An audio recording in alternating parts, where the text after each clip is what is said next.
طاری ہے اہل جبر پہ ہیبت حسین کی، اللہ نے شان جلالت حسین کی، کٹوا کے سر گواہی توحید دے گئے، بے مثل ہے جہاں میں شہادت حسین کی، سونگی تھی لے کے ہاتھ میں دشت بلا کی خاک، نانا کے سامنے تھی مصیبت حسین کی، کرتے قبول بیت فاسق کو کس طرح، دست محمدی پہ تھی بیت حسین کی، پیش نظر حصول نہ تھا تخت تاج کا، تھی ظلم کے خلاف بغاوت حسین کی، نرمی وہی خلوص وہی سادگی وہی،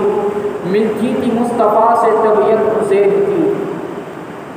حمد و صلوات کے بعد تمام تعریف اللہ تبارک و تعالیٰ کے لیے، اور کسی کو درود و سلام ہو حضور نبی مکرم نور مجسم شاہ بنی آدم باعث تخلیق کے کائنات فخر موجودات صاحب المعجزات خلاصہ کائنات جناب احمد مجتبیٰ محمد مصطفیٰ صلی اللہ تعالیٰ علیہ وآلہ وسلم پر اور آپ کی آل پر اور تمام اصحاب علیہ رضوان اجمعین پر۔ حضرات محترم، آج کے خطبے میں حضرت امام حسین رضی اللہ تعالیٰ عنہ کی جو شہادت حسین ہے، اس میں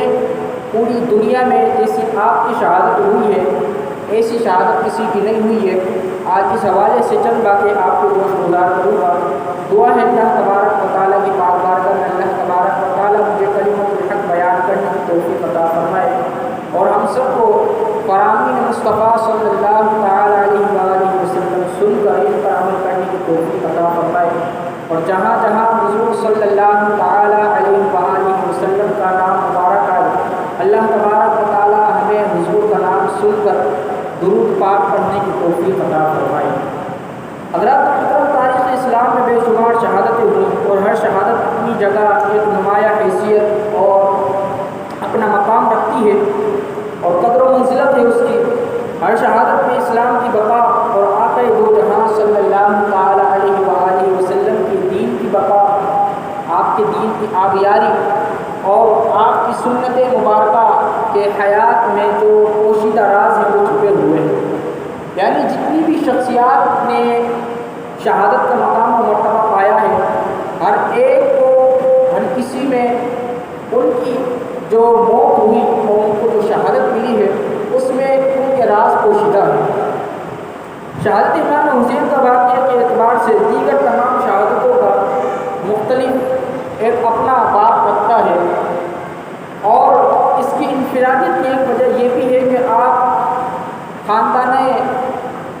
رسالت مآب صلی اللہ تعالیٰ علیہ وسلم کے جشن چراغ ہیں، اور آپ وہ شخصیت ہیں جن کو حضور علیہ الصلوۃ والسلام نے اپنا بیٹا ارشاد فرمایا اور آپ کو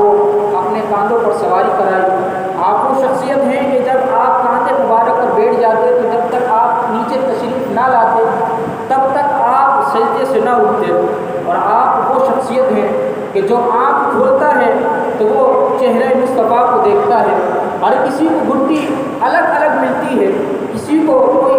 باپ دیتا ہے، کسی کو ماں دیتی ہے، کسی کو بھائی، کسی کو اس کے عزیز و اقارب۔ اگر استاد آ جائے تو استاد اس کو گھٹی دیتے ہیں، یا عالم یا پیر صاحب یا دیگر لوگ اس کو گھٹی دیتے ہیں، لیکن آپ کی گھٹی بھی بے مثال ہے، کیونکہ آپ کی ولادت بھی بے مثال تھی، آپ کی شہادت بھی بے مثال تھی، تو آپ کو زبان رسالت صلی اللہ تعالیٰ علیہ وسلم سے گھٹی ملی۔ کہ کائنات کے اندر یہ شہزادے ایسے شہزادے تھے کہ اس کے بعد ایسی گھٹی کسی نے کسی کو دی نہیں۔